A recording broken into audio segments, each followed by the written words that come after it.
Hammaga assalomu alaykum. Bizda keyingi navbatdagi sotuvtani uyimiz albatta shahar markazida bo'ladi. Ko'pchilikning talablariga binoan Kat ko'chadan kelsangiz, sentr yoqdan kelganda sotning yonidan o'ng qo'lga kirsangiz, chap qo'lingizdagi 2 etaj solingan uylar bor. Yer maydoni salkam 3 sotik, 2,5 sotikdan ziyod. Dokumentlar hammasi chotki, normalniy. Bemalol borib, notarsa sanab beraverasiz pulni.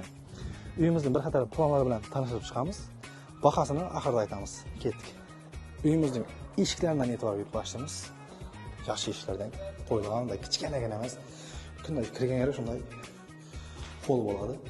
Plita bilan bosilgan izizlar, podmek ishlangan, hamma remontlar, montajlar ishlanib turibdi, tayyor. Bu yerda gazdan svetlansa hech qanday muammo yo'q. Kirganda, ko'chadan kirganda chap qo'limiz katta zal bo'ladi. Bu yog'imiz ikkinchi etajga chiqib ketish.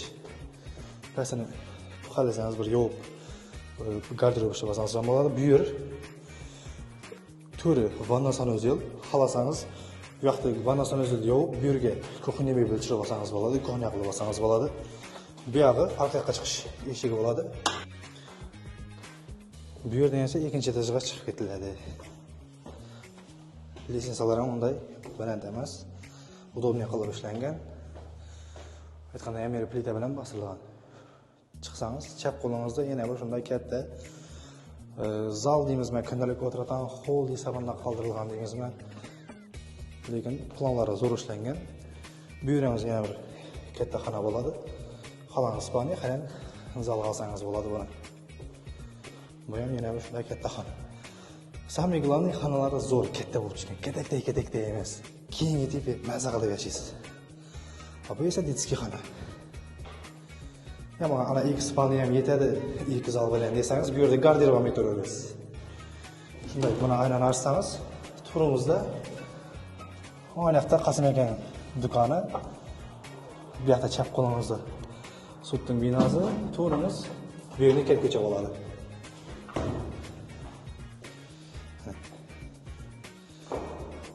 Bu yerda 2 uy sotilyapti. Ikkinchi uyimizning esa planining farqi. Yuqoriga chiqsangiz, bu yer ham xona bo'lib ketgan.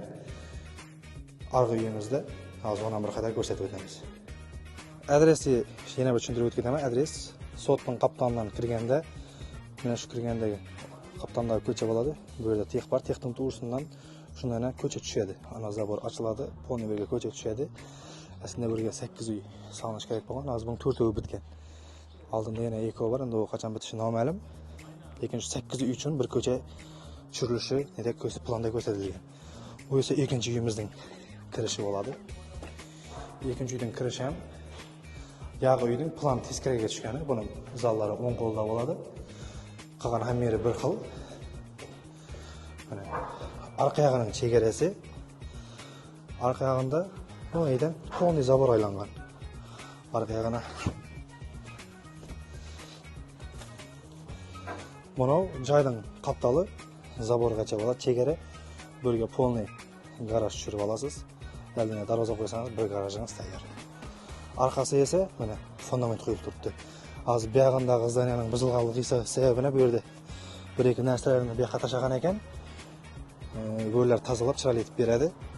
Mana fundament atak solinib tayyor turibdi. Ikki joydan mana o'rtasida chegaralar bo'linib turibdi. Mana vanna sanozilning oynalaridan qo'yilib turibdi chiroyli bo'lib. Aynag'imizning ham chegarasi ana orqa yog'i bir xil ekoning. Mana bu yer ham.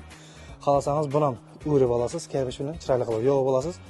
Bu yeringiz ham yo'q, ne bo'lib turaveradi. Xohlasangiz qo'xyani shuga qo'shib bersangiz bo'ladi. Bu esa shu ikkinchi uyimizning ikkinchi etag'iga chiqishi bo'ladi. Mana aytganimizda yuqoriga chiqqanda bunda hammasi xonaga bo'lingan. Bu yerda bir xona bilan yana shu xona bo'linmay turadi, bu yer ochiq bo'lib turadi. Bu yerda shu kakapishni bo'lib ketgan.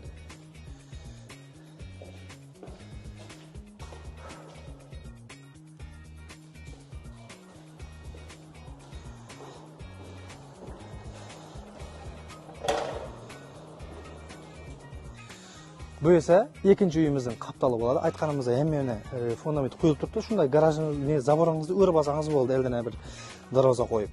Bu yerga ko'cha tushadi. Bahasini kelsak, bahasi unday qimmat bahada qo'yilgani yo'q. Har qaysi $50,000 pul qo'yildi. Endi bugungi kunda bu yerning yerini topib sotib olishning o'zi bir muammo. To'g'ri, hozir kimgadir 50 ming dollar qimmat deb yozishingiz mumkin, lekin yerini topishning o'zi bir muammo. Pastga egasining ham nomerlarini yozib qoldiramiz, telefon etib gaplashib, agar ikkovini bir odam oladigan bo'lsa, может, normalniy kelishib berishi mumkin. Ixtiyorning kanalida ko'rdim deb chiqsangiz, normalniy ketib beradi. Yerni bog'lanib, kelib ko'rajak bo'lsangiz, bizga aloqa qilsangiz ham bo'ladi. Ek ko'rsataveramiz. Sizlar bilan men ixtiyorim uchun. Shunda uyingizda birgalikda iyi borib qo'ying.